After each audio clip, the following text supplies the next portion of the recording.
ಎಲ್ಲ ಮಾಧ್ಯಮದ ಸ್ನೇಹಿತರಿಗೆ ಸ್ವಾಗತವನ್ನು ಕೋರುತ್ತಾ ಇವತ್ತು ಈ ಪತ್ರಿಕಾಗೋಷ್ಠಿಯಲ್ಲಿ ಇನ್ನೂ 3-4 ಜನ ಬರೋರಿದ್ದಾರೆ, ಬರ್ತಾ ಇದ್ದಾರೆ, ಆನ್ ದಿ ವೇನಲ್ಲಿದ್ದಾರೆ. ನಾವೆಲ್ಲ ಇಷ್ಟೊತ್ತು ಎಲ್ಲ ಚರ್ಚೆಯನ್ನು ಮಾಡಿ ಇತ್ತೀಚಿನ ರಾಜಕೀಯ ವಿದ್ಯಮಾನಗಳ ಬಗ್ಗೆ ಏನೇನು ನಡೀತಾ ಇದೆ ಅನ್ನೋದ್ರ ಬಗ್ಗೆ ನಾವು ಇಲ್ಲಿ ಸೇರಿದ್ದೇವೆ. ತಾವೆಲ್ಲ ಕುತೂಹಲದಿಂದ ದಿಲ್ಲಿ ರಾಜಕಾರಣದ ಬಗ್ಗೆ ಮಾತಾಡ್ತೀರಿ, ಅನೇಕ ಪ್ರಶ್ನೆಗಳನ್ನು ಎತ್ತೀರಿ. ಅವ್ರು ಮಾತಾಡಿದ್ರನ್ನೇ ನೀವು ಕೇಳೋದು. ಕುಟುಂಬ ರಾಜಕಾರಣದ ಬಗ್ಗೆ ಮಾತಾಡ್ತಾರೆ. ಕುಟುಂಬ ರಾಜಕಾರಣ ಮಾಡೋರು ಅಲ್ಲಿದ್ದಾರೆ. ಯಾರು ಮನೆಯಲ್ಲಿ 5 ಜನ 6 ಜನ ರಾಜಕಾರಣದಲ್ಲಿ ಎಲ್ಲ ಪಕ್ಷಗಳ ಜೊತೆಗೆ ಹೊಂದಾಣಿಕೆ ಮಾಡಿಕೊಂಡು ಇರೋರು ವಂಶ ಪಾರಂಪರ್ಯದ ರಾಜಕಾರಣದ ಬಗ್ಗೆ ಮಾತಾಡ್ತಾರೆ. ಅದು ಸರಿ ಇಲ್ಲ ಅದನ್ನು ನಾವು ಖಂಡಿಸ್ತಾ ಇದ್ದೀವಿ. ಅದೇ ರೀತಿಯಲ್ಲಿ ಪದೇ ಪದೇ ರಾಜ್ಯ ಅಧ್ಯಕ್ಷರ ಬಗ್ಗೆ ಮಾತನಾಡೋದನ್ನು ನಾವು ನಿಜವಾಗ್ಲೂ ಕೂಡ ಯೋಚನೆ ಮಾಡೋಂಥ ವಿಚಾರ. ಕಾರಣ ಏನು ಅಂದರೆ, ಅನೇಕ ವರ್ಷಗಳಿಂದ ಸಂಘಟನೆಯಲ್ಲಿ ಪಕ್ಷವನ್ನು ಕಟ್ಟಿ ಅದರಲ್ಲಿ ಅಧ್ಯಕ್ಷರಾದರೆ ತಪ್ಪೇನಿಲ್ಲ. ಏನೂ ಆರ್ಗನೈಜೇಷನಲ್ಲಿ ಕೊಡುಗೆ ಇಲ್ದಲೆ ಆರ್ಗನೈಜೇಷನ್ ಕಟ್ಟಿದವರು ಅಲ್ಲ, ಅವ್ರ ಕೊಡುಗೆನೂ ಇಲ್ಲ. ಹೊಸದಾಗಿ ಪಕ್ಷಕ್ಕೆ ಸೇರ್ಪಡೆಯಾದವರು, ಅನುಭವ ಇಲ್ಲದೇ ಇರೋರು, ಮಾಧ್ಯಮದ ಮುಖಾಂತರ ಪಕ್ಷವನ್ನು ದಾರಿ ತಪ್ಪಿಸುವಂಥ ಮಾತುಗಳು ಮಾಡೋರು ಅವ್ರು ಯಾರೂ ಪಕ್ಷ ಕಟ್ಟಿದವರಲ್ಲ. ದಕ್ಷಿಣ ಭಾರತದಲ್ಲಿ ಪಕ್ಷವನ್ನು ಕಟ್ಟಿದವರು ಸನ್ಮಾನ್ಯ ಯಡಿಯೂರಪ್ಪನವರು ಮತ್ತು ಅನಂತಕುಮಾರು, ಸದಾನಂದ ಗೌಡರು ಮತ್ತು ಹಿರಿಯ ನಾಯಕರೆಲ್ಲ ಸೇರಿ ಪಕ್ಷವನ್ನು ಕಟ್ಟಿದ್ದಾರೆ. ಈಗ ಯಾರ್ಯಾರು ಕುಟುಂಬ ರಾಜಕಾರಣದ ಬಗ್ಗೆ ಮಾತಾಡ್ತಾರೆ, ಗಂಡ ಇಲ್ಲ ಹೆಂಡತಿ, ಬಾಮ ಇದನ್ನು MLA ಆಗಬೇಕು, ಹೆಂಡತಿ MLA ಆಗಬೇಕು, ತಾನು MLC ಆಗಬೇಕು, ಆ ರೀತಿ ಮಾತಾಡೋರು ಇದ್ದಾರೆ. ಒಂದೇ ಕುಟುಂಬದಲ್ಲಿ 2 ಅಣ್ಣ ತಮ್ಮಂದಿರಿದ್ದರೆ ಇಬ್ಬರೂ ರಾಜಕಾರಣ, ಅದು ಕುಟುಂಬ ರಾಜಕಾರಣ ಆಗಲ್ಲ. ಅವರಿಗೆ 52 ವರ್ಷ 51 ವರ್ಷ ಆಗಿರುವಂಥ ಪಕ್ಷದ ಅಧ್ಯಕ್ಷರು ಇವತ್ತು ಇಡೀ ರಾಜ್ಯದಲ್ಲಿ ಪಕ್ಷವನ್ನು ಸಂಘಟನೆ ಮಾಡಿ ದೊಡ್ಡ ಹೋರಾಟವನ್ನು ಮಾಡಿ ಎಲ್ಲ ಭಾಗದಲ್ಲಿ ಸುಮಾರು 25 ಜಿಲ್ಲೆಗಳಲ್ಲಿ ಸಂಘಟನಾತ್ಮಕವಾಗಿ ಅಧ್ಯಕ್ಷರನ್ನ, ಸಕ್ರಿಯವಾಗಿರುವಂಥವ್ರನ್ನ, ಅತ್ಯಂತ ಬಲಾಢ್ಯರನ್ನು ಜಿಲ್ಲಾಧ್ಯಕ್ಷರನ್ನಾಗಿ ಮಾಡಿದರೆ ಅದ್ರ ಬಗ್ಗೆ ಮಾತಾಡೋದು ತುಂಬ ಬೇಕು ಅಂತ ಹೇಳಿ ಮಾತಾಡೋಂಥ ಮಾತುಗಳು. ಕೆಲವು ಜನ ಪಕ್ಷ ಬಿಟ್ಟು ಹೋಗಿ ಬಂದಂಥವ್ರು ಏನು ನಿಷ್ಠೆ ಅವರಿಗೆ, ಇವತ್ತು ಇವ್ರ ಬಗ್ಗೆ ಮಾತಾಡೋಕ್ಕೆ ಅವರ ನಿಷ್ಠೆ ಎಷ್ಟು ಅಂತ ನೀವು ಕ್ವಶನ್ ಮಾಡಬೇಕಾಗಿದೆ. ಇಲ್ಲಿಂದ 1 ವಾರದಿಂದ ಬಿಟ್ಬಿಟ್ಟವ್ರೆ, ಅಲ್ಯಾರೂ ಹೋಗ್ತಾ ಇಲ್ಲ. ಇವರಿಗೆ ಬಲವಂತವಾಗಿ ಕೈ ಕಾಲು ಹಿಡ್ಕೊಂಡು ಅವ್ರನ್ನೋಗಿ ಭೇಟಿ ಮಾಡೋಕ್ಕೆ, ಹೈಕಮಾಂಡ್ನ ಭೇಟಿ ಮಾಡೋಕ್ಕೆ ಪ್ರಯತ್ನ ಮಾಡ್ತಾ ಇದ್ದಾರೆ. ಈ ಪದ್ಧತಿ ಪಕ್ಷವನ್ನು ದಾರಿ ತಪ್ಪಿಸುವಂಥದ್ದು, ಪಕ್ಷವನ್ನು ಕೆಡುಕು ಮಾಡೋಂಥ ಕೆಲಸವನ್ನು ಇವರು ಮಾಡ್ತಾ ಇದ್ದಾರೆ. ಇವರಿಂದ ಪಕ್ಷಕ್ಕೆ ಹಾನಿಯೇ ವಿನಃ ಇವರಿಂದ ಪಕ್ಷಕ್ಕೆ ಒಳ್ಳೆಯದಾಗುವುದಿಲ್ಲ. ಒಬ್ಬರನ್ನ ನೋಡಿ ಒಬ್ಬರು ಏನೋ ನಾವು ಹೋದರೆ ನಮಗೇನೋ ಹೆಚ್ಚು ಮಾತಾಡ್ತಾರೆ, ನಮಗೆ ಜಾಸ್ತಿ ಗೌರವ ಸಿಗ್ಬಿಡುತ್ತೆ ಅಂತೇಳಿ ತಿಳಿದೇ ಹೋಗೋರು ಕೆಲವರು, ಏನೋ ಮಾತಾಡಿದರೆ ಪೋಸ್ಟ್ ಸಿಗುತ್ತೆ ಅಂತ ಮಾತಾಡೋರು ಕೆಲವರು. ಈ ರೀತಿ ದಾರಿ ತಪ್ಪಿಸುವಂಥ ಕೆಲಸವನ್ನು ಯಾರು ಇವರು ಕೂಗನ್ನು ಅಧ್ಯಕ್ಷರ ಬಗ್ಗೆ, ಸಂಘಟನೆ ಬಗ್ಗೆ ಮಾತಾಡ್ತಾ ಇದ್ದಾರೆ. MLAಗಳಿರ್ಬೋದು, ಅವರೆಲ್ಲ ಕೂಡ ಶಾಸಕಾಂಗವನ್ನು ಮಾಡುವಂಥವ್ರು. ಅವರು ಸಂಘಟನೆಗೆ ಒತ್ತು ಕೊಡೋದು ಬೇಕೇ ವಿನಃ ಸಂಘಟನೆ ವಿಚಾರದಲ್ಲಿ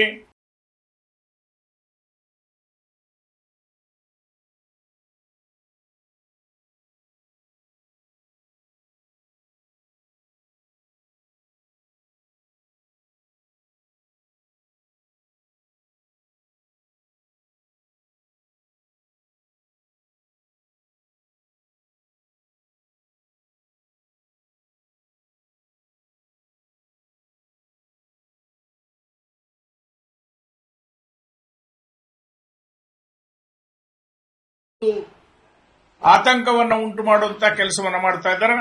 ಇದ್ರ ಬಗ್ಗೆ ನಾವೆಲ್ಲರೂ ಕೂಡ ತುಂಬ ಪಕ್ಷವನ್ನು ಕಟ್ಟಿದವರು ಇಲ್ಲಿರೋರೆಲ್ಲರೂ ಕೂಡ ನಾವು ಪಕ್ಷವನ್ನು ಉಳಿಸಿ ಅಂತ ಹೇಳಿ ನಾವು ಇವತ್ತು ಸೇರಿರುವಂಥದ್ದು. ಮತ್ತೊಮ್ಮೆ ಮುಂದೆ ಕೂಡ ಏನು ಆಗಬೇಕು ಏನು ಅಂತ ಹೇಳಿ ನಮ್ಮ ರೇಣುಕಾಚಾರ್ಯ ಅವರು ಹೇಳ್ತಾರೆ. ಮುಂದಿನ ನಮ್ಮ ಕಾರ್ಯ ಇವತ್ತು ತಮ್ಮೆಲ್ಲರಿಗೂ ಗೊತ್ತಿದೆ. ನಮ್ಮ ಜೊತೆಯಲ್ಲಿ ನಮ್ಮ ಬಾಲರಾಜ್ ಅವರು ಹಿಂದೆ MLA ಆಗಿ ಮೊನ್ನೆ ಲೋಕಸಭೆಗೆ ಸ್ಪರ್ಧೆ ಮಾಡಿದಂಥವ್ರು, ಚಂದ್ರಣ್ಣ MLA ಆಗಿದ್ದವರು, ನಮ್ಮ ಸಂಪಂಗಿ ಕೂಡ MLA ಆಗಿದ್ದವರು, ಮತ್ತು ಬಸವರಾಜ್ ನಾಯ್ಕ ಅವರು ಕೂಡ ದಾವಣಗೆರೆ ಜಿಲ್ಲೆಯಿಂದ MLA ಆಗಿ ಬಂದಂಥವರು, ರಮೇಶ್ ಅವರು MLC ಅವರು, ಲಕ್ಷ್ಮೀನಾರಾಯಣ ಅವರು ನಮ್ಮ ಹಿಂದಿನ MLA ಮತ್ತು MLC ಆಗಿ ಕೆಲಸ ಮಾಡಿದವರು. ಅದರ ಜೊತೆಯಲ್ಲಿ ಕಳ್ಳಮುನಸಾಮಪ್ಪನವರು ಹಿಂದಿನ MLA ಅವರು, ಬಿಜಾಪುರದಿಂದ ನಮ್ಮ ಇಬ್ಬರು ಸಂಘಟನಾ ಪ್ರಧಾನ ಕಾರ್ಯದರ್ಶಿಗಳು ಮತ್ತು ನಮ್ಮ ಪ್ರಮುಖ ಮುಖಂಡರು ಕೂಡ ಇಬ್ಬರು ಬಂದಿದ್ದಾರೆ. ಸೊ ಹಾಗಾಗಿ ಮುಂದಿನ ಕಾರ್ಯಯೋಜನೆಯನ್ನು ನಾವು ಇಲ್ಲಿಯ ತನಕ ಚರ್ಚೆ ಮಾಡಿದ್ವಿ. ಅದರ ವಿವರಗಳನ್ನು, ಮುಂದಿನ ವಿಶೇಷತೆಗಳನ್ನು ರೇಣುಕಾಚಾರ್ಯ ಅವರು ತಮಗೆ ತಿಳಿಸ್ಕೊಡ್ತಾರೆ. ನಮಸ್ಕಾರ. ಮಾಧ್ಯಮದ ಸ್ನೇಹಿತರೆ, ಯಾರು ಕಳೆದ ಅನೇಕ ವರ್ಷಗಳಿಂದ ಭಾರತೀಯ ಜನತಾ ಪಾರ್ಟಿಯಲ್ಲಿ ಭಿನ್ನಮತವನ್ನು ಮಾಡಿ ಸಸ್ಪೆಂಡ್ ಆಗಿ ಯಡಿಯೂರಪ್ಪನವರ ಕಾಲು ಕೈ ಹಿಡಿದು ಬಿಜಾಪುರ ಸಿಟಿಯಲ್ಲಿ, ಅಲ್ಲಿ ಇವರು ಬರೋಕ್ಕಿಂತ ಮುಂಚೆ ಭಾರತೀಯ ಜನತಾ ಪಾರ್ಟಿ ಅಪ್ಪು ಪಟ್ಟಿಶೆಟ್ಟಿ ಗೆದ್ದದ್ದು, ಅದಕ್ಕಿಂತ ಮುಂಚೆ 89ರಲ್ಲಿ ಭಾರತೀಯ ಜನತಾ ಪಾರ್ಟಿ ಆಯ್ಕೆ ಆಗಿತ್ತು. ನಾನು ಕೇಳೋಕ್ಕೆ ಇಚ್ಛೆ ಪಡ್ತೀನಿ, ಸನ್ಮಾನ್ಯ ಬಸವಗೌಡ ಪಾಟೀಲ್ ಯತ್ನಾಳ್ರವರೇ, ನೀವು ನಿಮ್ಮ ಮೂಲ ಕ್ಷೇತ್ರ ಬಬಲೇಶ್ವರ ಕ್ಷೇತ್ರದಲ್ಲಿ ಯಾಕೆ ಸ್ಪರ್ಧೆ ಮಾಡೋಕ್ಕೆ ನೀವು ಹಿಂದೇಟಾಗ್ತಿದ್ದೀರಿ? ಅಲ್ಲಿಯ ಕಾಂಗ್ರೆಸ್ಸಿನ ಪ್ರಭಾವಿ ಸಚಿವರ ಜೊತೆ ಹೊಂದಾಣಿಕೆ ಮಾಡಿಕೊಂಡು, ಮ್ಯಾಚ್ ಫಿಕ್ಸಿಂಗ್ ಮಾಡಿಕೊಂಡು ನೀವು ಈಗ ಶಾಸಕರಾಗಿದ್ದು, ಯಡಿಯೂರಪ್ಪ ಅಪ್ಪು ಪಟ್ಟಿಶೆಟ್ಟಿ ಟಿಕೆಟ್ ಕೊಡಿದ್ರೆ ನೀನು ಶಾಸಕರಾಗ್ತಿರಲಿಲ್ಲ. ನಿನಗೆ ರಾಜಕೀಯವಾಗಿ ಜನ್ಮ ಕೊಟ್ಟಿದ್ದೆ BJP. ಯಡಿಯೂರಪ್ಪ ಮರಿಬಾರ್ದು. ನೀನು ರಾಜಕಾರಣಕ್ಕೆ ಬರೋಕ್ಕಿಂತ ಬಂದು ಹೇಳ್ತೀಯಲ್ಲ, ಭ್ರಷ್ಟ ಅಂತ ಹೇಳ್ತೀಯಲ್ಲ, ನಿನ್ನ ಸಂಪೂರ್ಣ ಇತಿಹಾಸ ನಮ್ಮ ಹತ್ರ ಇದೆ. ನೀನೇನು ಮೂಲತಃ ರಾಜಕಾರಣಿ ಕುಟುಂಬನ? ನಾವು ಅಲ್ಲ. ನಾವು ಜೀವನದಲ್ಲಿ ಕಷ್ಟಪಟ್ಟು ಉದ್ಯೋಗ ಮತ್ತೊಂದು ಕೃಷಿ ಮಾಡಿಕೊಂಡೇ ಜೀವನದಲ್ಲಿ ಮೇಲೆ ಬಂದಿರೋದು. ಆದರೆ ನೀನು ಬಸ್ನಲ್ಲಿ ಟಿಪ್ಪರ್ನಲ್ಲಿ ಕಂಡಕ್ಟರ್ ಆಗಿ ಕೆಲಸ ಮಾಡಿದ ಗೊತ್ತಿದೆಯಾ? ನಿನ್ನ ಇತಿಹಾಸವನ್ನು ಹೇಳ್ಬೇಕು ಇತಿಹಾಸವನ್ನು ಎಲ್ಲವೂ. ಆ ಬಸ್ಸು ಮತ್ತು ಟಿಪ್ಪರ್, ಬಸ್ನಲ್ಲಿ ಕಂಡಕ್ಟರ್ ಆಗಿ ಟಿಕೆಟ್ ಹರಿತಿದ್ರು, ಟಿಪ್ಪರ್ ಡ್ರೈವರ್ ಆಗಿದ್ರು. ಅದಕ್ಕಿಂತ ಮುಂಚೆ ಬೇರೆ ಇತಿಹಾಸ ಇದೆ, ಅದನ್ನು ಈಗ ಸದ್ಯ ಕೇಳಲ್ಲ. ನಿನಗೆ ಈಗ ಸಾವಿರಾರು ಕೋಟಿ ಸಕ್ಕರೆ ಕಂಪನಿ ಇವೆಲ್ಲವೂ ಎಲ್ಲಿಂದ ಬಂತು ಹೇಳ್ಬೇಕು. ಇದನ್ನು ನಾವು ಭ್ರಷ್ಟಾಚಾರ ಬಗ್ಗೆ ಮಾತಾಡ್ತಕ್ಕಂಥ ಯಾವುದೇ ನೈತಿಕ ಹಕ್ಕಿಲ್ಲ. ಮಿಸ್ಟರ್ ಯತ್ನಾಳ್, ಇದು ಸರಿಯಲ್ಲ. ಎಲುಬಿಲ್ಲದ ನಾಲಿಗೆ ಅಂತ ಹರಿಬಿಡಬೇಡ. ನಾವು ನಿಮಗೆ ಗೌರವ ಕೊಟ್ಟಿದ್ದೀವಿ, ಆಯಿತು. ಕುಟುಂಬ ರಾಜಕಾರಣ ಅಂತ ಹೇಳ್ತೀರಪ್ಪ ನೀವು. 7-8 ಜನ, 5-6 ಜನ ಅಷ್ಟೇ ನೀವು ಭಿನ್ನಮತೀಯರು. ಇವರು ಮೂಲ BJP ಅಲ್ಲ, BJPಗೆ ಮೂಲ ಇವರು.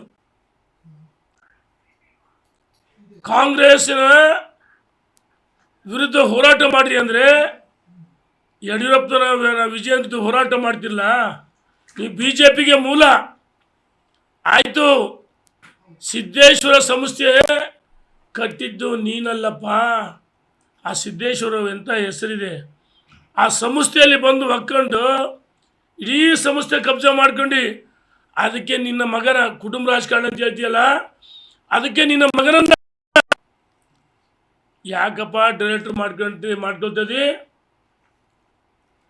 ಮತ್ತು ಸಿದ್ದಿಸಿರಿ ಸೌಹಾರ್ದಕ್ಕೆ ನಿನ್ನ ಧರ್ಮಪತ್ನಿ ನಿನ್ನ ಮಗ ಬೇಕಾ? ಇದು ಕುಟುಂಬ ರಾಜಕಾರಣ ಅಲ್ವಾ? ಸರ್ಕಾರಿ ವೇದಿಕೆಗಳಲ್ಲಿ ನಿನ್ನ ಮಗನನ್ನ ವೈಭವೀಕರಿಸ್ತೀರಿ, ಇದು ಕುಟುಂಬ ರಾಜಕಾರಣ ಅಲ್ವಾ? ಉದ್ಘಾಟನೆ ಶಂಕುಸ್ಥಾಪನೆಗೆ ಹೋದರೆ ನಿನ್ನ ಮಗನನ್ನು ವೈಭವೀಕರಿಸ್ತೀಯಲ್ಲಪ್ಪ. ಅಂದರೆ ಮುಂದಿನ ಜನ್ರೇಷನ್ ರಾಜಕಾರಣದಲ್ಲಿ ನನ್ನ ಮಗ ಅಂತೇಳಿ ಫಿಕ್ಸ್ ಮಾಡಕ್ಕೆ ಹೊಂಟ್ರೆ ನೀವು. ಯಡಿಯೂರಪ್ಪನವ್ರ ಕುಟುಂಬದ ಮಾತಾಡೋ ಯಾವುದೇ ನೈತಿಕ ಹಕ್ಕಿಲ್ಲ. ನಾವು ಹೇಳಿದ್ದೀವಿ, ಹಿರಿಯರು ಕಟ್ಟಾಜಿ ಹೇಳಿದರು, ಅನಂತಕುಮಾರ್, ನಾವು ಭಾಳಷ್ಟು ಜನ ಹಿರಿಯರು ನೆನಪಾಡ್ಕೊಂಡಿದ್ದೀವಿ ಅನೇಕ ಬಾರಿ. ಅವರ ಆಶೀರ್ವಾದ ಯಡಿಯೂರಪ್ಪ ಸಂಘಟನೆ ಮಾಡಿ ಪಾದಯಾತ್ರೆ, ಸ್ಕೂಟ್ರು, CKR 4-5 ಇವೆಲ್ಲ ಓಡಾಟ ಮಾಡಿ ಭಾರತೀಯ ಜನತಾ ಪಾರ್ಟಿಯನ್ನು ಕಟ್ಟಿದ್ದು ಈ ರಾಜ್ಯದ ಕಾರ್ಯಕರ್ತರ ಮುಖಂಡರ ಸಹಕಾರದಿಂದ, ಎಲ್ಲ ಹಿರಿಯರ ಆಶೀರ್ವಾದದಿಂದ ಯಡಿಯೂರಪ್ಪ ಪಕ್ಷವನ್ನು ಕಟ್ಟಿರೋಂಥ ಮರಿ. ಜೈಲಿಗೆ ಹೋದರು, ಸ್ವಾರ್ಥಕ್ಕೋಸ್ಕರ ಹೋಗಲಿಲ್ಲ. ಶಿಕಾರಿಪುರದಲ್ಲಿ ದಿವಂಗತ ವೆಂಕಟಪ್ಪನವರು ತಲೆ ಹೊಡೆದಾಗ ನೆಲಕ್ಕೆ ಬಿದ್ದಿದ್ರು, ಅವರ ತಲೆಯಲ್ಲಿ ರಕ್ತ ಸೋರ್ದದ್ದು. ಅವಾಗ ಎಲ್ಲಿದ್ದಪ್ಪ ನೀವೆಲ್ಲ? ಎಲ್ಲಿದ್ರು ಅವಾಗ? ಮೂಲ BJP ಅಂತ ಹೇಳ್ತಿರಲ್ಲ, ನೀವು BJP ಮೂಲ. ಮಿಸ್ಟರ್ ಕುಮಾರ್ ಬಂಗಾರಪ್ಪನವ್ರು 2004 BJP ಬಂದ, ನೀನು ಬಂದಿರಲಿಲ್ಲ. BJP ಬಂದಿರಲಿಲ್ಲ. ನೀನು ಗೊತ್ತಿದೆಯಾ ನಿನ್ನ ಇತಿಹಾಸನ? ಮೊನ್ನೆ ಇದುವರೆಗೆ ಯಾವುದೇ ಭಾರತೀಯ ಜನತಾ ಪಾರ್ಟಿ ಸಭೆ ಸಮಾರಂಭ ಬಂದಿಲ್ಲ. ಸೊರಬದಲ್ಲಿ ಇಡೀ ಜಿಲ್ಲಾ ಭಾರತೀಯ ಜನತಾ ಪಾರ್ಟಿ ಸಂಘ ಪರಿವಾರ ಅಲ್ಲಿ ಮಂಡಲ ಅಧ್ಯಕ್ಷ ಮಾಡಿದ್ರೆ, ಅವರು ಶಾಸಕರಾಗಿದ್ದಾಗ ಪರ್ಯಾಯವಾಗಿ ಬೇರೆ ಅಧ್ಯಕ್ಷನ ಮಾಡಿದೆ ನೀನು. ಇದು ನಿನ್ನ BJP ತತ್ವ ಸಿದ್ಧಾಂತನ ಯಾಕೆ ಒಪ್ಕೊಳ್ಳ? ಮೂಲ BJPನೆಲ್ಲ ಮರ್ತುಬಿಟ್ಟೆ. ನಿನ್ನನ್ನು ಸೋಲಿಸಿದ್ರು, ಹಂಗೆ ನಾವು ಸೋತಿದ್ವಿ, ಬೇರೆ ಬೇರೆ ಕಾರಣ ಸೋತಿದ್ದೀವಿ. ಎಲ್ಲೋಗಿತ್ತಪ್ಪ ಅವತ್ತು ನಿನ್ನ ಮೂಲ BJP? ನಿಮ್ಮ ತಂದೆಯರು ಬಂದ್ಯಾ? ಬರಲಿಲ್ಲ, ಅಧಿಕಾರಕ್ಕೋಸ್ಕರ ಬಂದರು. ಇವರು 2023 ಚುನಾವಣೆ ಸೋತ ಮೇಲೆ ಕ್ಷೇತ್ರ ಮರ್ತು ಬಿಡಿದಾರೆ. ಕ್ಷೇತ್ರ ಜೊತೆ ಹೊಂದಾಣಿಕೆ ಇಲ್ಲ. ಇವರು ಕಾಂಗ್ರೆಸ್ಗೆ ಹೊಂಟಿದ್ರು, ಸತ್ಯ ಇದು. ಕಾಂಗ್ರೆಸ್ಗೆ ಹೊರಟಿದ್ರು 2023 ಸೋತ ಮೇಲೆ. ಅವರ ಸಹೋದರ ಮಧು ಬಂಗಾರಪ್ಪ ಸೇರಿಸ್ಕೊಳ್ಬಾರ್ದು ನಿನ್ನ ಅಡ್ಡ ಹಾಕಿದ್ರು, ಗೊತ್ತಿದೆಯಾ? ಸೋತು ಸುಣ್ಣಾಗಿ ಮನೆಯಲ್ಲಿ ಇವ್ರು 5-6 ಜನ ಭಿನ್ನಮತಿರು ನಿನ್ನ ಮನೆಗೆ ಬಂದಾದ್ಮೇಲೆ ಸವಕುಲ ನಾಣ್ಯ ಆಗಿದ್ದೆ ನೀನು ರಾಜಕಾರಣದಲ್ಲಿ. ಈಗ ಅವ್ರ ಜೊತೆ ಓಡಾಡಿ ರಾಷ್ಟ್ರೀಯ ನಾಯಕ ಆಗ್ಬೇಕಂತೇಳಿ ಚಾಲ್ತಿ ನಾಣ್ಯ ಹಾಕ್ಕೊಟ್ಟಿದೀಯಾ. ನಿನ್ನನ್ನು BJP ಅಭ್ಯರ್ಥಿ ಅಂತ ಇವ್ರು ಘೋಷಣೆ ಮಾಡ್ತಾರೆ. ಹಬ್ಬ ಶಬಾಷ್. ಯಾರು ಸಿಗಲಿಲ್ಲ ನಿಮಗೆ? ಹೇಳ್ಬೇಕಲ್ಲ. ನಾನು ಕೇಳ್ತೀವಿ, ವಿಜಯೇಂದ್ರ ರಾಜ್ಯದ ಅಧ್ಯಕ್ಷ ಆದಮೇಲೆ ಭ್ರಷ್ಟಾಚಾರದ ಹೋರಾಟ ಮಾಡಲಿಲ್ಲ. ನೀವ್ಯಾಕೆ ಪಾದಯಾತ್ರೆ ಕೈ ಜೋಡಿಸಲಿಲ್ಲ?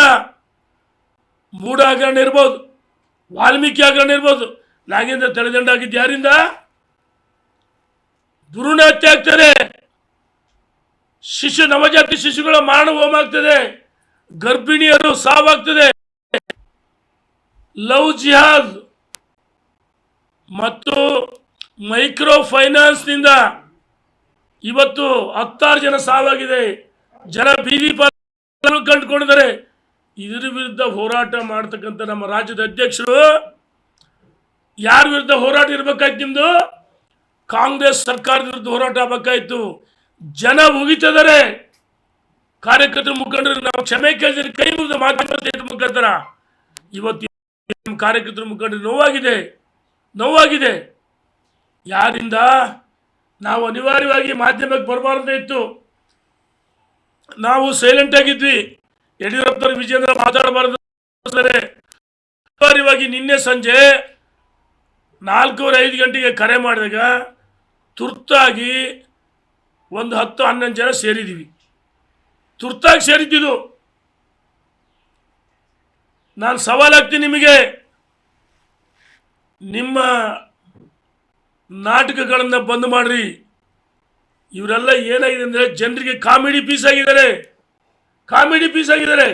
ಡೆಲ್ಲಿಗೆ ಹೋದು ಬರೋದು, ಅಲ್ಲಿ ಅವ್ರನ್ನ ಭೇಟಿ ಮಾಡಿದ್ವಿ, ಇವ್ರನ್ನ ಭೇಟಿ ಮಾಡಿದ್ವಿ, ಪ್ಲಾಂಟ್ ಮಾಡಿಸ್ತಾರೆ ಮಾಧ್ಯಮಗಳಲ್ಲಿ. ಆಯ್ತಪ್ಪ, ನೀವು ನಡ್ಡಾ ಅವ್ರನ್ನ, ಅಮಿತ್ ಶಾ ಅವ್ರನ್ನ ಕಳೆದ 3-4 ತಿಂಗಳಿಂದ ಭೇಟಿ ಮಾಡೋಕ್ಕೆ ಪ್ರಯತ್ನ ಮಾಡ್ತಾ ಇದ್ದೀರಿ. ಭೇಟಿ ಆಯ್ತಾ?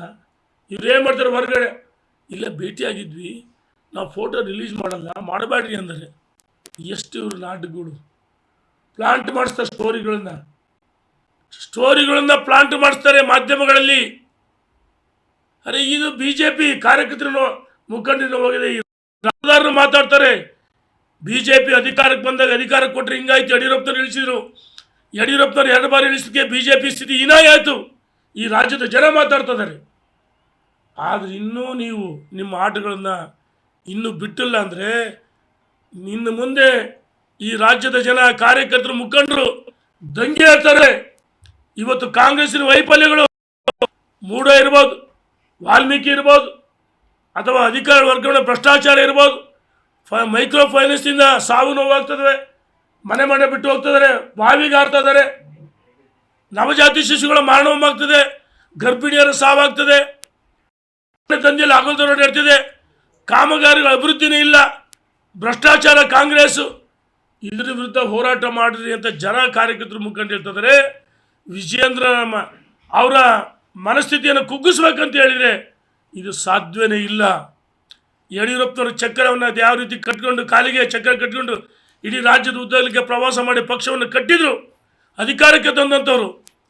ಅದೇ ರೀತಿ ವಿಜಯೇಂದ್ರ ರಾಜ್ಯದಲ್ಲಿ ಇವತ್ತು ಜನಮಾನಸದಲ್ಲಿ, ಜನರ ಹೃದಯದಲ್ಲದರ ಯುವಕರ ಕಣ್ಮಣಿ ಅಂಥವ್ರ ಬಗ್ಗೆ ಮಾತಾಡ್ತೀರಾ? ನಾವು ಇವತ್ತು ತುರ್ತಾಗಿ ಸೇರಿದ್ದೀವಿ. ಮುಂದಿನ ಬುಧವಾರ 100ಕ್ಕೂ ಹೆಚ್ಚು ಜನ ಮುಖಂಡರು ಅವೆಲ್ಲ ಚರ್ಚೆ ಮಾಡಿದ್ದೀವಿ. ಮಾಜಿ ಸಚಿವರು, ಮಾಜಿ ಶಾಸಕರುಗಳು ಸ್ಪರ್ಧೆ ಮಾಡಿದ್ರು. 100ಕ್ಕೂ ಹೆಚ್ಚು ಜನ ಸಭೆ ಮಾಡ್ತೀವಿ. ಒಂದು ಸ್ಥಳವನ್ನು ನಿಗದಿ ಮಾಡಿ ನಾವು ಕಟ್ಟ ಸುಬ್ರಹ್ಮಣ್ಯ ನಾಯ್ಡು ಮನೆಯಲ್ಲಿ ಮೊದಲಿಂದಲೂ ಮಾಡಿದ್ವಿ. ಅದು ಅನಿವಾರ್ಯವಾಗಿ ಹೋಟೆಲ್ನಲ್ಲಿ ನಾವು ಈಗಾಗಲೇ ತೀರ್ಮಾನ ಮಾಡಿದ್ದೀವಿ. ನಮ್ಮ 65-70 ಜನ ಮಾಜಿ ಸಚಿವರ, ಶಾಸಕರ ಒಂದು ತಂಡ ಇದೆ. ತಂಡ ಅಂದರೆ ಇದು ಇಂಡಿಪೆಂಡೆಂಟ್ ಅಲ್ಲ, ಭಾರತೀಯ ಜನತಾ ಪಾರ್ಟಿಯ ನಾವು ಪಕ್ಷವನ್ನು ಸಂಘಟನೆ ಮಾಡಿ ರಾಜ್ಯದಲ್ಲಿಗೆ ಪ್ರವಾಸ ಮಾಡಿ ಪಕ್ಷವನ್ನು ಕಟ್ಟಬೇಕಂತ ಹೇಳಿದವರು. ಅವ್ರ ಜೊತೆಗೆ ನೀವು ಅಂದರೆ ವಿಜಯೇಂದ್ರ ಯಾರು? ರಾಜ್ಯದ ಅಧ್ಯಕ್ಷರು. 16 ಬಾರಿ ಸಭೆ ಸೇರಿದ್ವಿ, ಎಲ್ಲ ಕಡೆ ಪ್ರವಾಸ ಮಾಡಿದ್ವಿ. 65 ಜನರ ಮುಂದೆ ಒಂದು ತಂಡ ಇದೆ, 65 ಜನ ತಂಡ ಇದೆ. ನಮ್ಮ ಇವ್ರ ಜೊತೆಗೆ ವಿಧಾನ ಪರಿಷತ್ತಿನ ಮಾಜಿ ಸದಸ್ಯರು ಕರಿತೀವಿ. ಮತ್ತು ಚುನಾವಣೆಗೆ ಯಾರ ಸ್ಪರ್ಧೆ ಮಾಡಿದರು, ಒಂದು ಬಾರಿ ಹೋಟೆಲ್ ಕ್ಯಾಪಿಟಲ್ ಸಭೆ ಆಯಿತು. ದಿನಾಂಕವನ್ನು ಇವತ್ತೇ ನಿಗದಿ ಮಾಡ್ತೀವಿ. 13ನೇ ತಾರೀಕು, ಅದನ್ನ ಬುಧವಾರ 13ನೇ ತಾರೀಕು ದೊಡ್ಡ ಸಭೆಯನ್ನು ಮಾಡ್ತೀವಿ. ಇಂಥವ್ರನ್ನ ಮುಲಾಜಿಲ್ಲ, ಉಚ್ಚಾಟನೆ ಮಾಡಬೇಕು. ಬಿಜೆಪಿ ತತ್ವ ಸಿದ್ಧಾಂತನೇ ಗೊತ್ತಿಲ್ಲ ಇವರಿಗೆ. ಕಾಂಗ್ರೆಸ್ JDS ಬಿಟ್ಟು ಬಂದರು, ಪಾಪ ಗೌರವದಿಂದ ಅದರ ಬಿಜೆಪಿಲಿ ಯಾರೋ 2-3 ಈ ರೀತಿ ಹುಡುಗಾಟ ಆಡ್ತಾರೆ. ಎಲೆಬಿಲ್ಲದ ನಾಲಿಗೆ ಅಂತೇಳಿ ಮಿಸ್ಟರ್ ಕುಮಾರ್ ಬಂಗಾರಪ್ಪ ಏನು ಭಾಳ ಅಗರ್ವ ಮಾತಾಡ್ತೀಯಲ್ಲ. ಕಾಂಗ್ರೆಸ್ ವಿರುದ್ಧ ಬಂದಿದ್ರಿ ನೀನು. ಯಾಕೆ ಮೊನ್ನೆ 2023ರಲ್ಲಿ ಸೋತ್ಮೇಲೆ ಕಾಂಗ್ರೆಸ್ ಸೇರೋಕ್ಕೆ ಕದ ತಟ್ಟಲಿಲ್ವಾ? ಮಧು ಬಂಗಾರಪ್ಪ ಷರತ್ತಾಕಿರು, ಸಿದ್ದರಾಮಯ್ಯ ಮತ್ತು DK ಶಿವಕುಮಾರ್ಗೆ ಸೇರಿಸಬಾರದು ಅಂತ ಹೇಳಿಕೆ ಮನೆಯಲ್ಲಿ ಕೂತಿದ್ದೆ. ಈಗ ಭಾರಿ BJP ನೀನು. ನಾನು ಇವ್ರಿಗೆ ಸವಾಲಾಗ್ತೀನಿ. ನಿಮಗೆ ಇವ್ರು ಬಿಟ್ಟಾರು, ಅವ್ರು ಬಿಟ್ಟಾರು ಅಂತ ಅಭ್ಯರ್ಥಿ ಹುಡುಕಾಡ್ತಿರಲ್ಲ. ಭಾರತೀಯ ಜನತಾ ಪಾರ್ಟಿ ಒಮ್ಮತದಿಂದ ನಮ್ಮ ರಾಷ್ಟ್ರೀಯ ನಾಯಕರು ನಿಮ್ಮನ್ನು ಕೇಳಿ ಮಾಡಲಿಲ್ಲ. ರಾಜ್ಯದಲ್ಲಿ ಭಾರತೀಯ ಜನತಾ ಪಾರ್ಟಿಯನ್ನು ಕಟ್ಟಿ ಬೆಳೆಸಿ ಕಾರ್ಯಕರ್ತರಿಗೆ ಅಧಿಕಾರ ಕೊಡೋಕೆ ಹೋರಾಟ ಮಾಡ್ಕೊಂತ ಶಕ್ತಿ ಯಾರಿಗಿದ್ರೆ ಅದು ವಿಜಯೇಂದ್ರ ಅಂತ ಹೇಳಿ ರಾಷ್ಟ್ರೀಯ ನಾಯಕರು ತೀರ್ಮಾನವನ್ನು ವಿರೋಧ ಮಾಡ್ತೀರಂದರೆ ನಿಮಗೆ ನಾಚಿ ಆಗಲ್ವಾ? ನೀವು ವಿಜಯೇಂದ್ರ ಯಡಿಯೂರಪ್ಪ ಟೀಕೆ ಮಾಡೋದು ಒಂದೇ, ಮೋದಿ ಟೀಕೆ ಮಾಡಿ, ಅಮಿತ್ ಶಾ, ನಡ್ಡಾ ಟೀಕೆ ಮಾಡೋದು ಒಂದೇ.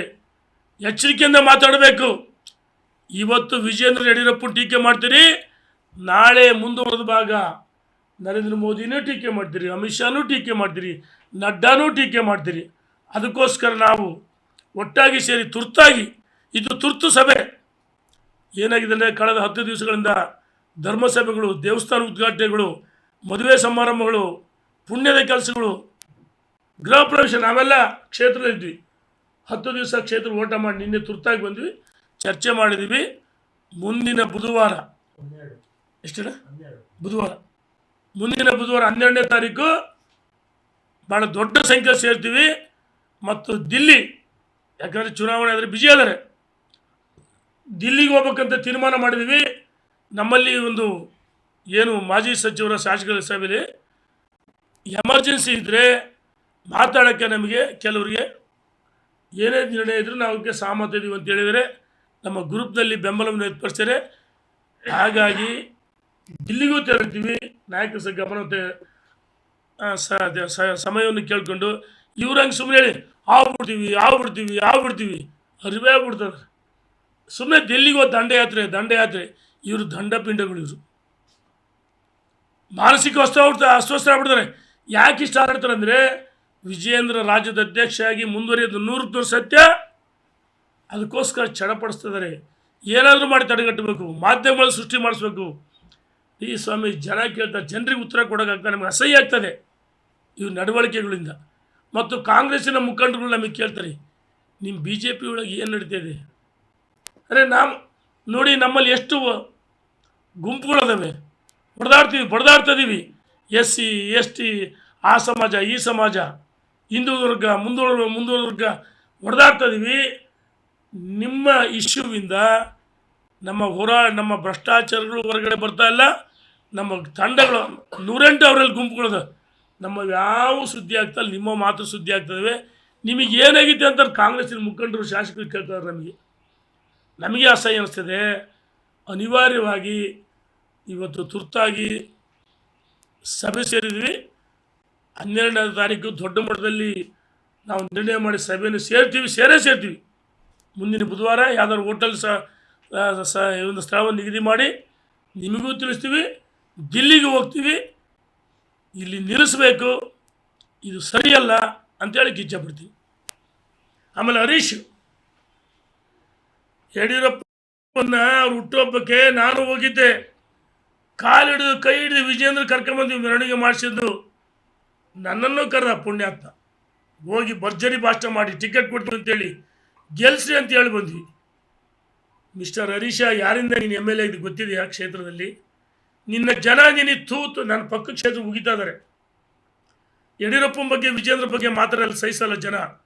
ಅವ್ರ ಮುಖ ನೋಡಿ ಓಟ್ ಹಾಕಿದ್ದು. ಮಿಸ್ಟರ್ ಹರೀಶ್, ನಿನ್ನ ಕ್ಷೇತ್ರದಲ್ಲಿ ಸದಸ್ಯತ್ವ ಅಭಿಯಾನ ಇಡೀ ಜಿಲ್ಲೆಯಲ್ಲಿ ಆತಂದ ಕಡಿಮೆ ಇರೋದು. ಒಂದು ಭೂ ಸಮಿತಿ ಆಗಿಲ್ಲ. 99% ಭೂ ಸಮಿತಿ ಮಾಡಿದ್ವಿ. ಅಲ್ಪಸಂಖ್ಯಾತರ ಬೂತ್ಗಳಲ್ಲಿ ನಾವು ಮಾಡಿದ್ವಿ. ಒಂದು ಭೂ ಸಮಿತಿ ಆಗಿಲ್ಲ. ಮಂಡಲ ಅಧ್ಯಕ್ಷಿಗೆ ಮಾಡೋಕ್ಕೆ ನಿಮ್ಮ ಕ್ಷೇತ್ರ ಎಲಿಜಿಬಲ್ ಇಲ್ಲ. ಇವ್ರ ಹತ್ರ 23 ಜಿಲ್ಲಾ ಅಧ್ಯಕ್ಷರು ಬದಲಾವಣೆ ಆಗಲೇಬೇಕು. ರಾಜ್ಯದ ಅಧ್ಯಕ್ಷ ಬದಲಾವಣೆ ಆಗಬೇಕು. ನಮ್ಮ ಹೋರಾಟ ನಿಲ್ಲಲ್ಲ ಅಂತ ಹೇಳ್ತೀವಿ. ಎಲ್ಲಿ ಹೋರಾಟ? ನಿಮ್ಮ ಹೋರಾಟ ರಾಜ್ಯದ ಅಧ್ಯಕ್ಷ BJP ವಿರುದ್ಧನಾ? ವಿಜೇಂದ್ರ ವಿರುದ್ಧ ಹೋರಾಟ ಅಲ್ಲ. ನೀವು ಮಾಡ್ತಿರೋ ಹೋರಾಟಗಳು BJP ವಿರುದ್ಧ ಹೋರಾಟಗಳು. ಹರಿಯಾಣದಲ್ಲಿ ನಿನ್ನ ಯೋಗ್ಯತೆ ಗೊತ್ತಿದೆ, ಏನೂ ಮಾಡೋಕ್ಕಾಗಿಲ್ಲ. ಭ್ರಷ್ಟ ಅಂತ ಹೇಳ್ತೀವಿ. ನೀನೇನು ಪುಣ್ಯಾತ್ಮ, ನಿನ್ನ ಕರ್ಮಕಾಂಡಗಳು ನಮಗೆಲ್ಲ ಗೊತ್ತಿದೆ. ಬಾಯಿ ಬೀಗ ಹಾಕ್ಬೇಕಾಗತ್ತೆ. ಇದೇ ರೀತಿ ಮಾತ್ರ ಜನ ತಂಗೆ ಹೇಳ್ತಾರೆ, ಕಾರ್ಯಕರ್ತರ ಮುಖಂಡರು ತಂಗೆ ಹೇಳ್ತಾರೆ. ನಾವು ಕಾರ್ಯಕರ್ತರ ಮುಖಂಡರು ಕ್ಷಮೆ ಕೇಳ್ತೀವಿ.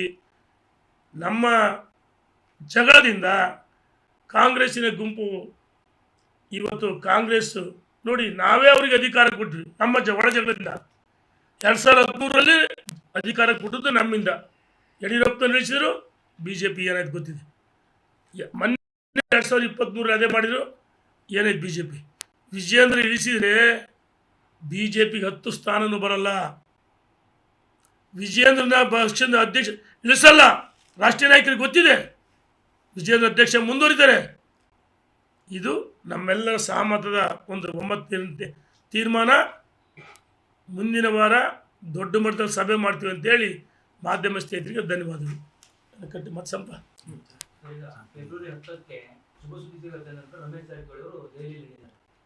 ಆಯ್ತಣ್ಣ. ಶುಭ ಸುದ್ದಿ ಅಂದ್ರೆ ಏನು? ರಾಜ್ಯದ ಅಧ್ಯಕ್ಷ ವಿಜೇಂದ್ರ ಮುಂದುವರಿತಾರೆ. ಅದೇ ಗುಡ್ ನ್ಯೂಸ್. ಅದೇ ಸುದ್ದಿ, ಇದೇ ಗುಡ್ ನ್ಯೂಸ್. ಬಾ ನಿರಂಜನ್.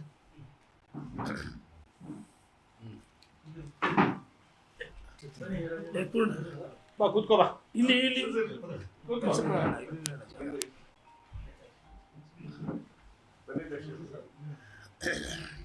ಇದೇ ಗುಡ್ ನ್ಯೂಸ್. ವಿಜೇಂದ್ರ ಅಧ್ಯಕ್ಷ ಮುಂದುವರಿತಾರೆ. 100% ಸತ್ಯ. ವಿಜೇಂದ್ರ ಅಧ್ಯಕ್ಷ ಆಗಿ ಹಾಕ್ತಾರೆ. ಕಟ್ಟಜಿಪ್ಪ ಇದು ನಿರಂಜನ್ ಬಂದ ಅಷ್ಟೇ ಇಪ್ಪ.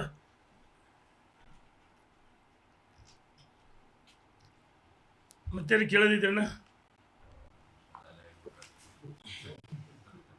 ಕೇಳಿದ್ರೆ ಅವ್ರ ಹತ್ರ ಕೊಡ್ಬೇಕು.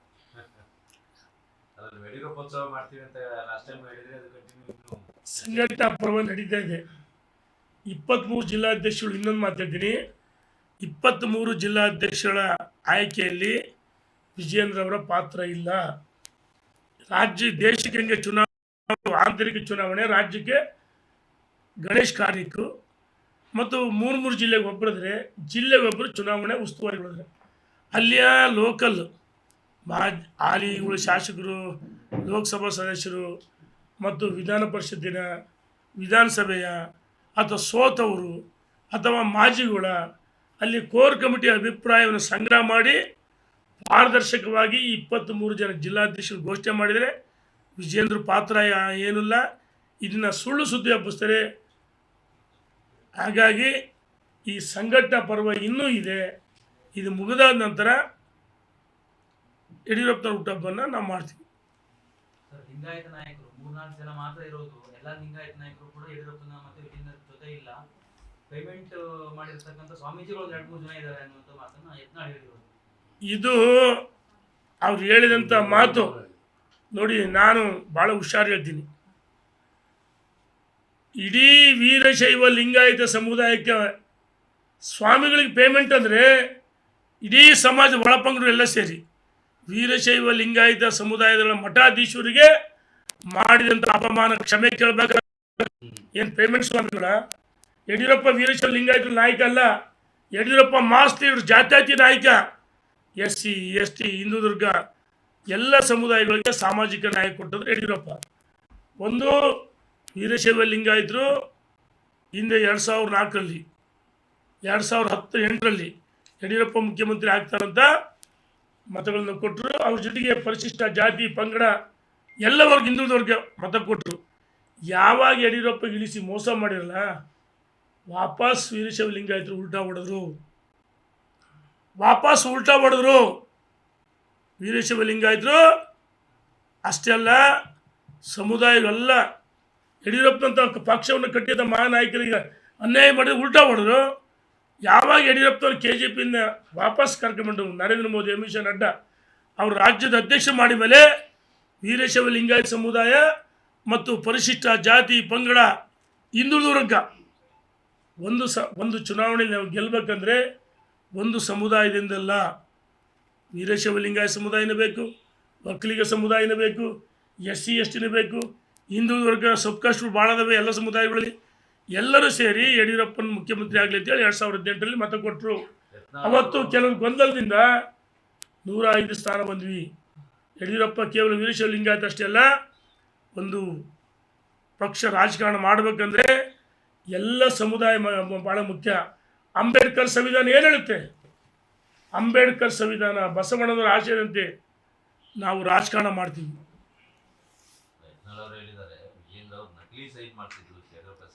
ನಾಚಿಕೆ ಆಗ್ಬೇಕು. ಹೇಳ್ತಿಲ್ಲ, ನೀನು ಬಂಡವಾಳ ಬೆಲೆ ಬಿಚ್ಚು ಅಂತ ಹೇಳಿದ್ದೀನಿ. ನೀನು ಲಾರಿ ಬಸ್ಸಲ್ಲಿ ಟಿಕೆಟ್ ಗೊತ್ತಿದೆಯಾ ನನಗೆ? ಇನ್ನೂ ಭಾಳ ಅದು ವ್ಯತ್ಯಾಸ. ಎಲ್ಲವೂ ಹೇಳ್ತೀವಿ. ನಾವೇ ಅಗರ್ಭ ಶ್ರೀಮಂತರ ಮಕ್ಕಳಲ್ಲ. ಎಲ್ಲವೂ ಸಮಯ ಬರುತ್ತೆ. ವಿಜಯೇಂದ್ರ ಸೈನ್ ಮಾಡ್ತಾರೆ, ಯಡಿಯೂರಪ್ಪಗೆ ಸೈನ್ ಮಾಡಿಲ್ಲ. ಇದೆಲ್ಲ ಸೃಷ್ಟಿ. ಇವ್ರು ಏನಾಗಿದೆ, ಒಂದು ರೀತಿ ಒಂದೇ ಒಂದು ಅಜೆಂಡಾ ಅಂದರೆ BJPಗೆ ವಿರುದ್ಧವಾಗಿ ಕಾಂಗ್ರೆಸ್ ಸುಪಾರಿ ಕೊಟ್ಟಿದ್ದಾರೆ. ಕಾಂಗ್ರೆಸ್ಸಿನ ಒಳಜಗಳ ಹೊರಗಡೆ ಬರ್ತಾ ಇಲ್ಲ. ಅವರ ಹೋರಾಟಗಳು, ಅವ್ರ ವಿರುದ್ಧ ಹೋರಾಟ ಮಾಡಬೇಕಾಗಿದ್ದಂಥ ಒಂದು ಏನಿತ್ತಲ್ಲ, ಅವರ ಒಳಗಡೆ ಹೊಂದಾಣಿಕೆ ಮಾಡಿದ್ದಾರೆ ಇವರು ಪೇಮೆಂಟ್ ಗಿರಾಕಿಗಳು ಕಾಂಗ್ರೆಸ್. ಎಲ್ಲವೂ ಹೇಳೋಕ್ಕಾಗುತ್ತಣ್ಣ. ಈ ಮಾಧ್ಯಮ ಸ್ನೇಹಿತರು ಬಲ್ಲ ಮೂಲಗಳು, ಸುದ್ದಿ ಮೂಲಗಳು ಆಪ್ತವ. ಇದೀಗ ತಾನೇ ಬಂದ ಸುದ್ದಿ. ನನಗೂ ಸ್ವಲ್ಪ ಯಾವ ಸಂದರ್ಭದಲ್ಲಿ ಏನೇನು ಹೇಳ್ಬೇಕು ಅಂತ ನಮಗೂ ಸ್ವಲ್ಪ ನಿಮ್ಮಿಂದ ನಾಲೆಡ್ಜ್ ಬಂದಿದೆ. ನಿಮ್ಮಿಂದಲೇ ಈಗ ಸ್ಟೋರಿಗಳನ್ನ ಹೆಂಗೆ ಪ್ಲಾಂಟ್ ಮಾಡ್ತಾರೆ ನೋಡು. ನಾವು ನಡ್ಡಾ ಭೇಟಿ ಮಾಡಿದ್ವಿ, ಯಾವ ಭೇಟಿನೂ ಇಲ್ಲ. ಇವತ್ತು ದಿಲ್ಲಿ ಚುನಾವಣೆ, ಅವರು ಒತ್ತಡದಾಗಿದ್ದಾರೆ, ನಾವು ಭೇಟಿ ಮಾಡಿದ್ವಿ. ಯಾಕಪ್ಪ ಭಾವಚಿತ್ರ ಅಂದರೆ ಬಿಡುಗಡೆ ಬೇಡ ಬೇಡ ಬೇಡ ಬೇಡ ಬೇಡ. ಕಳೆದ ಒಂದು ತಿಂಗಳ ಕೆಳಗೆ ಭೇಟಿ ಮಾಡಿದ್ವಿ. ಎಲ್ಲಿದ್ದಪ್ಪ ತೋರ್ಸಪ್ಪ, ಯಾರನ್ನೂ ಭೇಟಿ ಮಾಡಿದ್ವಿ. ಅರಿವ್ಯಾವು ಆಗ್ಬಿಡ್ತೀರ ಹಿಂಗೆ ಹೇಳ್ತಾರೆ ಹಂಗೆ ಇವರು. ಏನೂ ಆಗಲ್ಲ ಇವ್ರ ಕೈಲಿ. ಅಲ್ಲ ಟೆನ್ಷನ್ ಇಲ್ಲಣ್ಣ, ಹೇಳು ಭಾಳ ನಗುಮುಖದಿಂದ ಇರಲಿ, ನಗುಮುಖದಿಂದ. ಅಲ್ಲಲ್ಲ ಒಂದು ನಿಮಿಷ ಸಂತೋಷ. ಆ್ಯಕ್ಚುಲಿ ನಾವು ಮಾತಾಡಬಹುದು, ತಪ್ಪಿದು. ಆದರೆ ರಾಜ್ಯದ ಜನರಿಗೆ ತಪ್ಪು ಸಂದೇಶ ಹೋಗುತ್ತೆ. ಇವರ ಬಾಯಿ ಮುಚ್ಚಿಸ್ಬೇಕು, ಹೈಕಮಾಂಡ್ಗೂ ನಾವು ಗಮನಕ್ಕೆ ತರಬೇಕು ಅಂತ ಒಂದೇ ಒಂದು ಭಾಳ ಸಲ ಮಾತಾಡ್ತಿಲ್ಲ. ಹೌದಾ, ನೀವು ಹೇಳಿ ಸರಿ ಇದೆ. ನಮ್ಮಲ್ಲಿ ಏನು ಗಡಿಬಿಡಿ ಇಲ್ಲ. ಅಧ್ಯಕ್ಷ ಆದರೆ ಅದನ್ನೇ ಮುಂದುವರಿತಾರೆ. ಏನಾದರೂ ಇವರ ಬಾಯಿ ಮುಚ್ಚಿಸ್ಬೇಕು. ಮಾಧ್ಯಮಕ್ಕೆ ಡೈಲಿ ಹೋಗ್ತಾರೆ ಇವ್ರು. 4 ಕಡೆ ಮಧ್ಯೆ ಹೋಗಿ ಭೇಟಿ ಮಾಡಲಿ, ಯಾರು ಬೇಡ ಅಂತಾರೆ? ಪಕ್ಷದ ಸಂಘಟನೆಗೆ ಏನೋ ಸಲಹೆ ಬೇಕು, ಎಲ್ಲವೂ ಸಲಹೆ ಕೊಡಲಿ. ಇವರು ಹಿರಿಯರಾಗಿ ಸಲಹೆ ಕೊಡ್ತಲ್ಲ, ಇವರು ಕತ್ರಿ ಆಗಿದ್ದಾರೆ. ಬಿಜೆಪಿಗೆ ಕತ್ರಿ ಇವರು. ವಿಜೇಂದ್ರ ಪಾಪ ದಾರಸೂಜಿಯಾಗಿ ಕೆಲಸ ಮಾಡ್ತಾರೆ, ಅವ್ರ ಜೊತೆ ನಾವೆಲ್ಲ ಇದೀವಿ. ಇವರು ಕತ್ರಿಗಳು ಇವರು. ಆಲಿಗಳು ಹೋದರೆ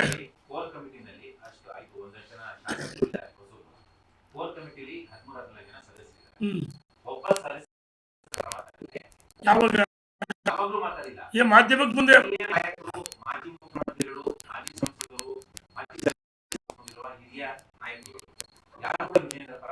ಈಗ ಮಾಧ್ಯಮ ಮುಂದೆ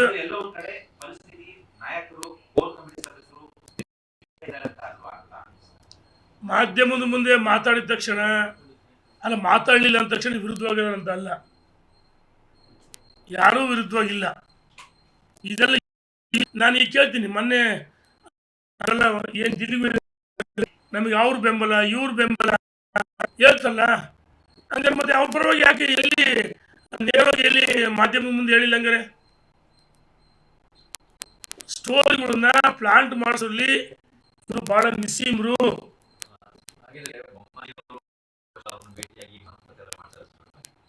ಯಾರನ್ನ ಭೇಟಿಯಾಗಿ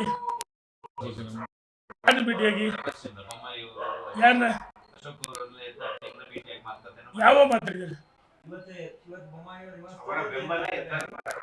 ಹೇಳಿಲ್ಲ ಅಣ್ಣ. ಇವರಾಗಿ ಅವರ ಮಾಡ್ತಾರೆ, ಇನ್ನು ನಾವು ಹೋದ್ರೆ ಭೇಟಿ ಮಾಡ್ತಾರೆ. ತಪ್ಪೇನಿದೆ? ಏನೋ BJP ಎಲ್ಲ ಮುಂದೆ ಆಗಿ ಸರಿಯಾಗಿ ಭೇಟಿ ಮಾಡ್ತಾರೆ. ಹಂಗಂದ ತಕ್ಷಣ ಅವರು ಪ್ರಭಾಕರಂತಲ್ಲ.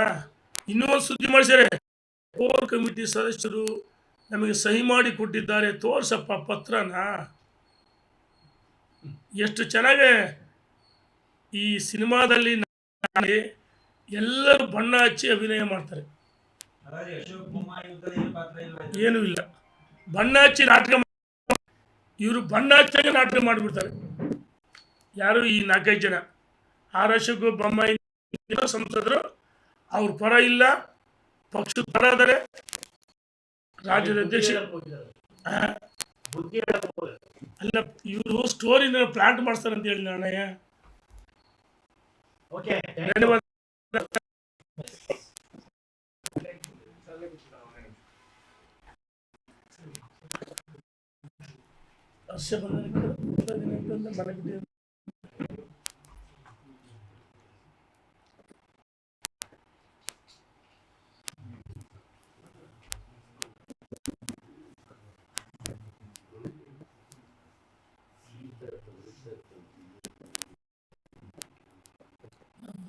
ಒಂದಿಲ್ಲ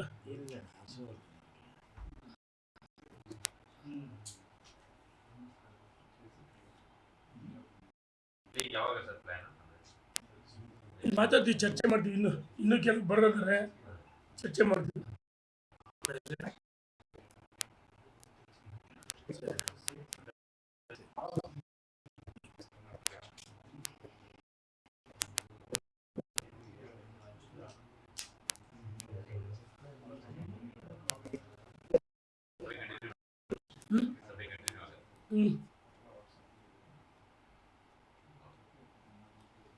ಸುದೀರ್ಘ ಚರ್ಚೆ ಮಾಡ್ತೀವಿ, ಆಮೇಲೆ ಮಾಡ್ತೀವಿ. ಒಂದು ನಿಮಿಷ.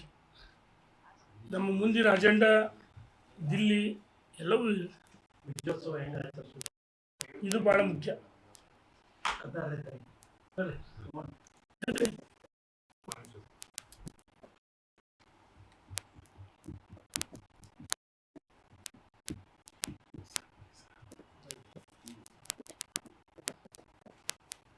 ಕುಟುಂಬ ರಾಜಕಾರಣ ಅಂತ ಅದಕ್ಕೆ ಹೇಳಿದ್ನಲ್ಲ, ಅವ್ರ ಮಗ ಸರ್ಕಾರಿ ಸಮಾರಂಭ ಯಾರೋ ಪುಣ್ಯಾತ್ಮಕ 100 ವರ್ಷ ಕಟ್ಟಿದ್ದಂಗೆ ಸಿದ್ದೇಶ್ವರ ಸಂಸ್ಥೆ ಕಬ್ಜಾ ಮಾಡ್ಕೊಂಡು ಅವ್ರ ಮಗನ ಡೈರೆಕ್ಟ್ ಮಾಡಿದ್ರು. ಮತ್ತೆ ಅವ್ರ ಹೆಂಡತಿ ಮಗನ ಇದಕ್ಕೆ ಡೈರೆಕ್ಟ್ರು. ಅಲ್ಲಿರೋರು ಅಷ್ಟು ಕುಟುಂಬ ರಾಜಕಾರಣ ಮಾಡಿದೆ.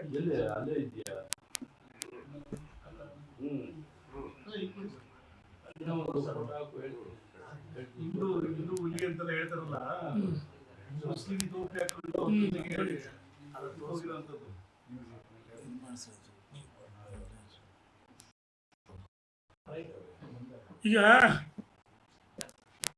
3 ಲೇಬಲ್ ಹೇಳಿದ್ದಲ್ಲ. ಒಂದು ಉತ್ತರ ಕರ್ನಾಟಕ ಏನು ಕೊಡಿ ಹಿಂದುತ್ವ ಅಂತಾರೆ. ಹಿಂದುತ್ವ ಅನ್ನೋರು ನೋಡಿ ಎಷ್ಟು ನಗನಗ್ತಾ ಅಲ್ಪಸಂಖ್ಯಾತರ ಡ್ರೆಸ್ಗಳನ್ನ. ಒಂದು ನಿಮಿಷ ತಡಿಯೋಣ, ಒಂದು ನಿಮಿಷ. ನನಗೆ ಹಿಂದುತ್ವ ಬಿಟ್ಟರೆ ಬೇರೆ ಏನಿಲ್ಲ ಅಂತ ಹೇಳ್ತಾರಲ್ಲ. ಇನ್ನೂ ಫೋನ್ಗಳಿದಾವೆ. ಸಮುದಾಯಕ್ಕೂ ಏನಿಲ್ಲ. ಪಂಚಮಶಾಲಿ ಸಮುದಾಯ ಪಾಪ BJP ಯಾವತ್ತೂ ಇದೆ. ಆದರೆ ಆ ಸಮುದಾಯಕ್ಕೆ 2A ಮೀಸಲಾತಿನೇ ಕೇಳಿಲ್ಲ ಅಂದ್ಬಿಟ್ರಿ ಮನುಷ್ಯ ಮೊನ್ನೆ.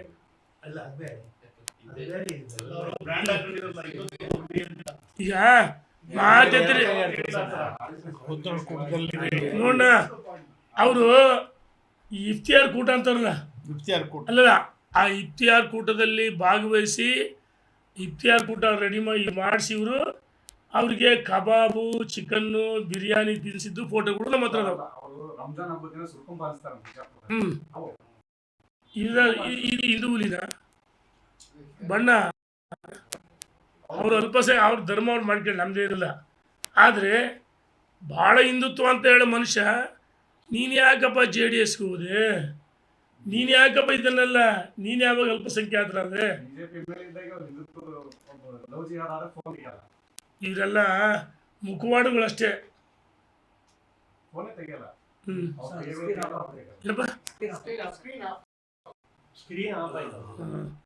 Power press ಮಾಡ್ಕಿದ್ದಿರ್ಬೇಕು. ಅದನ್ನ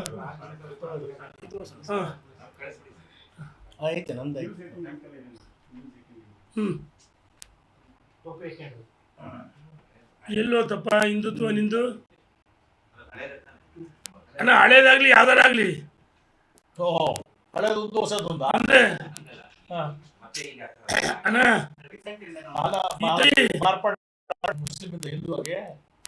ಅಂದ್ರೆ ಕನ್ವರ್ಟ್ ಆಗಿರ್ಬೇಕು. ನೋಡ್ಕೊಳ್ಳ ಇದು ಅವ್ರು ಹೇಳಿದನು, ನಾನು ಹಿಂದೂ ಹುಲಿ, ಹಿಂದೂ ಕಬಾಬ್ ಯಾಕೆ ತಿನ್ನಿಸಿದೆ, ಬಿರಿಯಾನಿ ಯಾಕೆ ತಿನ್ನಿಸಿದೆ, ಇಫ್ತಿಯಾರ್ ಕೂಟ ಯಾಕೆ ಮಾಡಿದೆ? ಉತ್ತರ ಕೊಡೋದಕ್ಕೆ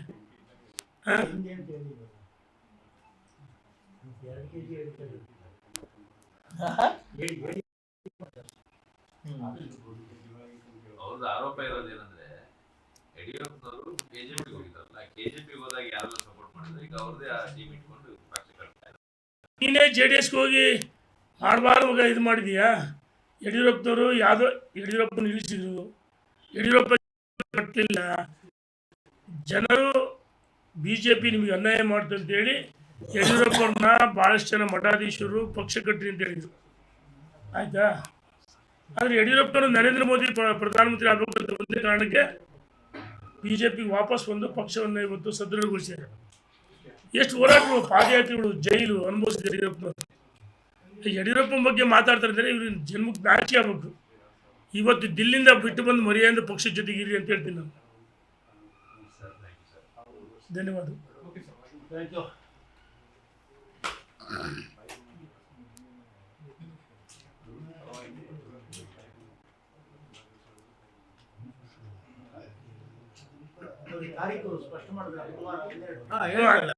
ಬುಧವಾರ ಫೋಟೋ ಒಂದು ಫೋಟೋ ಅಲ್ಲಿ ಒಂದು ಫೋಟೋ ಇಲ್ಲಿ ಇಲ್ಲಿಂದ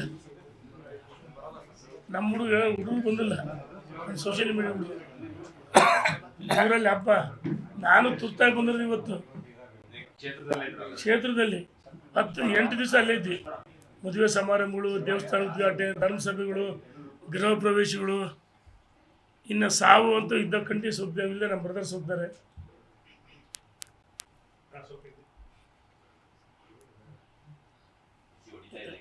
ಒಂದು ನಿಮಿಷ ಗೊತ್ತಂದ್ರೆ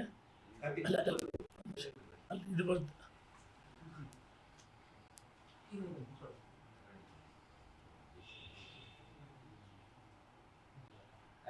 ಧನ್ಯವಾದ, ಧನ್ಯವಾದಗಳು.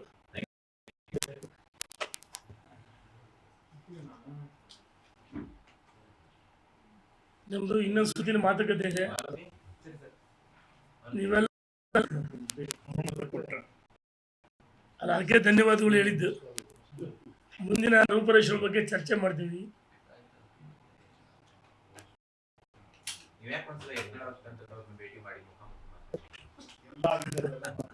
ಈಗ ಯತ್ನಾಳು ರಮೇಶ್ ಜಾರ್ ನಮ್ಗೆ ಯಾರು ಶತ್ರುಗಳಲ್ಲ.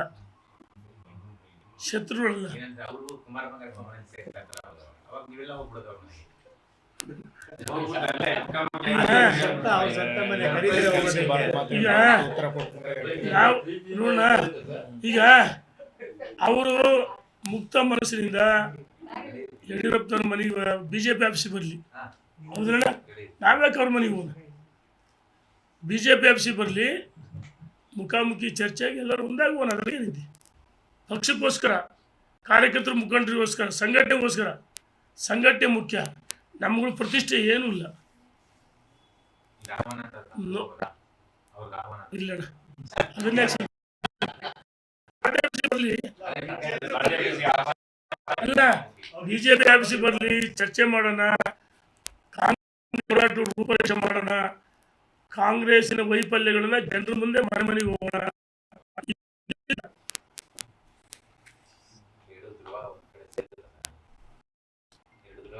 ಪಕ್ಷಕ್ಕೋಸ್ಕರ, ಸಂಘಟನೆಗೋಸ್ಕರ, ಕಾರ್ಯಕರ್ತರಿಗೋಸ್ಕರ. ರಾಜ್ಯದ ಜನ ಮಾತಾಡ್ತಾರೆ, ಮುಂದೆ BJP ಬರುತ್ತೆ, ಕಾಂಗ್ರೆಸ್ ಟೋಟಲಿ ಫೇಲ್ಯೂರ್ ಆಗಿದೆ ಅಂತ ಹೇಳ್ತಾರೆ. ಇಂಥ ಟೈಮ್ನೇ